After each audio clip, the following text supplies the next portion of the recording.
concerning was it not seeing Trent out there today?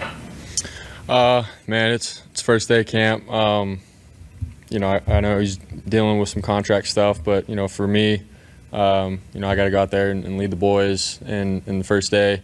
Obviously this is a long process in terms of like camp, and we got time and all that. So, but for me, my mindset was go out, do my job today, and try to bring some energy to our offense, and that's where my focus was at.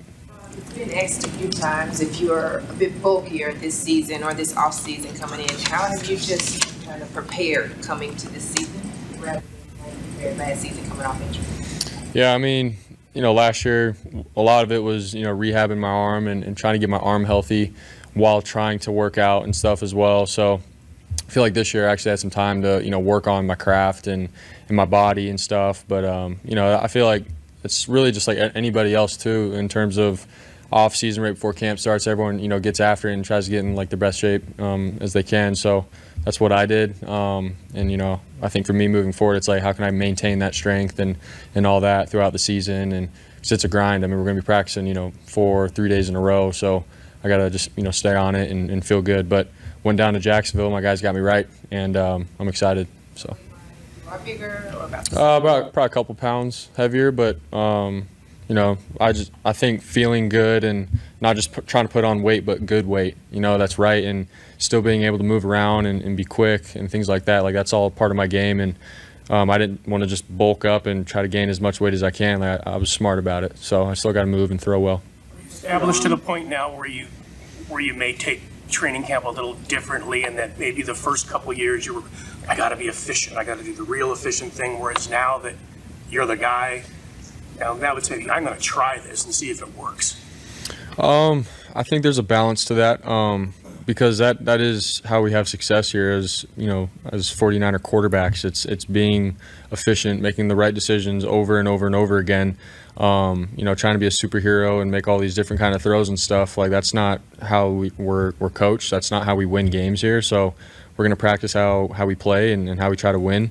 And last year, there's some throws and stuff that you try out in camp and it may go well, may not. Same thing this year. But I think overall, more than anything, it's how can I be the most efficient quarterback at practice so that when we get into the game situations, nothing changes. My mindset's not different. I want to play just how I practice. So that's our mindset. You were gaining velocity on your passes coming out of Iowa State into your rookie season. Has that continued? Were you able to make any gains in that regard this offseason? I think so. Just like little mechanical things down in Jacksonville that we worked on and honed in on, just in terms of being an efficient thrower.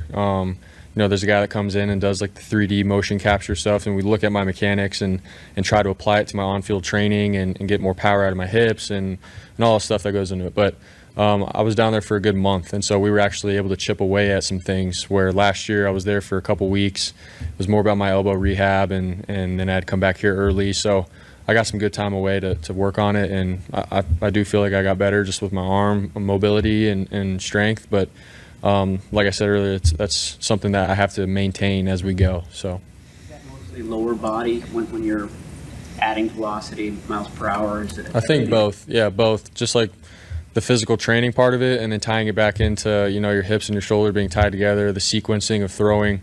I think all of those things together have allowed me to get a little bit more velo on the throws and stuff. So. Is there a play from the Super Bowl that still gnaws at you? Yeah. I mean, there's a couple plays I'd say that think back on and wish, dang it, So, yeah. Could you tell us one of them? I think that third down, that got tipped. We ran double slants. That's one of them that comes up towards the end of the game. There's that one. I think earlier on there was like a second down play that I could have hit Ayuk on a window pretty quick, and it just happened and it closed quickly. So those are the kinds of plays that run through my mind when I think about the Super Bowl and like how can I take my game to the next level. Is those kind of plays, capitalizing on those plays. So, yeah.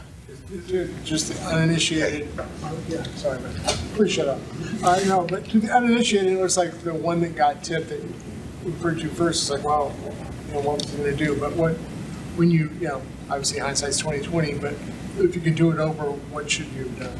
In that play, Ayuk in the slot. I think if I was quick enough with my feet and got the ball out, 'cause, you know, that play we're thinking read it inside out, and I'm thinking JJ third down. Like JJ's had a great game, and then Ayuk actually popped with a guy blitzing free. So it's in those moments right before it happens. How can I see it clearly? Still stick to my fundamentals of reading that play inside out, not just getting to the outside read, and so it's those plays and those moments. That's situational football. That's where I can grow, and so that's what I mean by, like, there's certain plays like that where I'm like, dang. How do you balance using that as motivation versus driving yourself insane by, you know, thinking about it too much? Yeah, I mean, that's the sport and that's the world that we live in. Just in terms of playing a professional sport, we're not going to be perfect. You're not going to make every single play. You get to the highest stage playing the Super Bowl, and there's a crucial play like that. You know, you're hard on yourself. We're professional. Like, we want to compete and be the best, and we want to be perfect, but that's just the nature of it, man. You're gonna come up short sometimes, but I think the best separate themselves by, you know, going and experiencing those things and then being able to learn from them and make change. Not do those same mistakes over, but actually make change and be ready for the moment that comes again. Brock, how excited are you to have the vertical threats this year? Cowling, Gray, maybe even Willis. Yeah, I'm really excited. You know, just being able to have some boys that can, you know, go downfield and give them a shot. And you know, I think for them, you know, it's coming to practice every day, being consistent, building that trust that we have to, you know, with those young guys especially. So that's what, you know, I think these first couple weeks of practice at camp are like, all right, let's give those young guys an opportunity with some looks and going deep and see what they can do with it. But on air, man, they can fly and they can do it. And so we just got to connect on 11 on 11 and continue to build that trust. So I'm excited for them.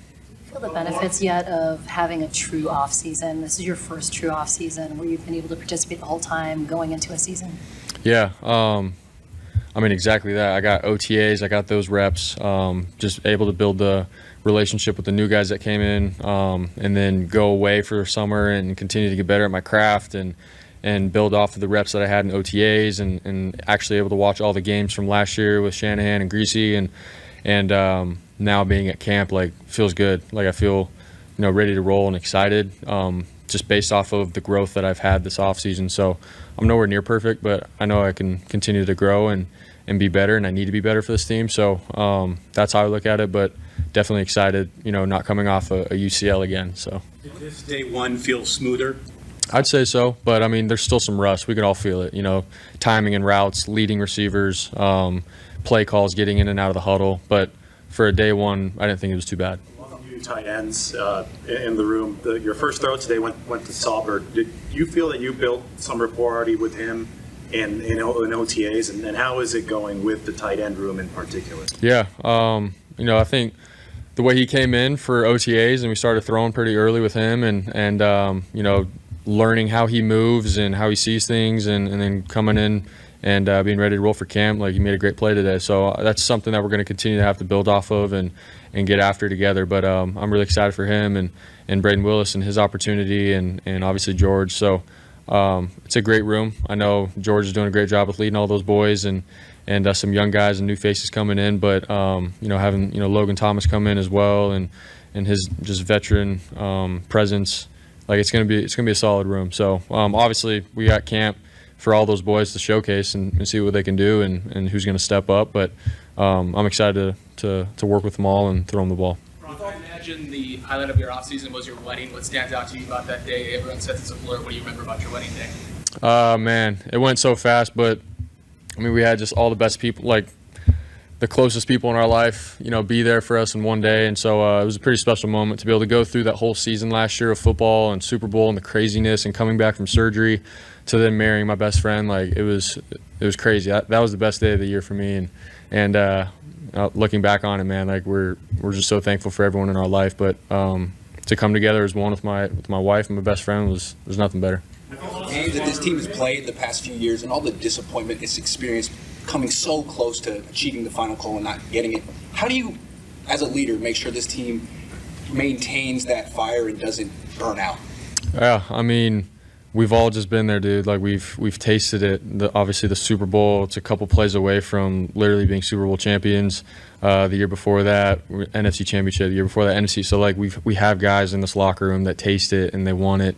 And coming back, it was a heartbreak, man, losing that Super Bowl and the way we did it, the overtime, all that, and how badly we want it for this fan base and this organization, man. Like we want it, and but coming back from like OTAs and then obviously now with camp, with having all the guys back, just the way Fred's acting, George, Juice, like these guys that have been in the league for a while, man, they're back ready, like hungry. And I'm going in my year 3, so I'm hungry. But I did the same thing. I walked in, I'm like, how are these guys gonna, like seem or feel? And you could feel it, man. They're hungry for it, and we're ready to do it for this organization and the fan base.